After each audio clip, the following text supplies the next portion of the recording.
पर्व न्यूज, आरंभ एका नव्या पर्वाचा। माजी मुख्यमंत्री उद्धव ठाकरे यांनी केंद्रीय गृहमंत्री अमित शहा यांच्यावर जोरदार टीका केली आहे। अमित शहा 2 दिवसांपूर्वी महाराष्ट्रात आले होते, त्यावेळी त्यांनी उद्धव ठाकरे यांच्यावर हल्ला केला होता। त्यावर उद्धव ठाकरे यांनी जोरदार प्रत्युत्तर दिले। अमित शहा हे शेपूट घालणारे गृहमंत्री आहेत, अशी जोरदार टीका उद्धव ठाकरे यांनी केली आहे। हिम्मत असेल तर अमित शहा आणि पंतप्रधान नरेंद्र मोदी यांनी मणिपूरला जावं असं आव्हानच उद्धव ठाकरे यांनी यावेळी दिलंय। उद्धव ठाकरे 2 दिवसाच्या धाराशिव आणि लातूरच्या दौऱ्यावर आहेत। आज ते लातूर जिल्ह्यातील औसा तालुक्यात होते। यावेळी एका सभेला संबोधित करताना त्यांनी अमित शहा यांच्यावर घणाघाती हल्ला चढवला।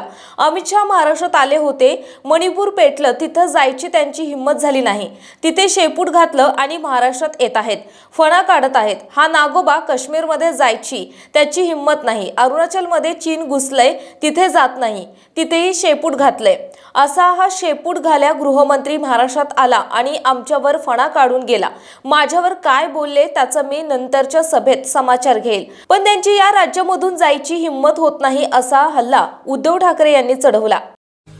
पुणे शहरातील आणि जिल्ह्यातील महत्त्वाच्या आणि ताज्या बातम्या पाहण्यासाठी आजच आमच्या आरंभ पर्व न्यूज चॅनलला YouTube वर सबस्क्राइब करा आणि बेल आयकॉन प्रेस करा।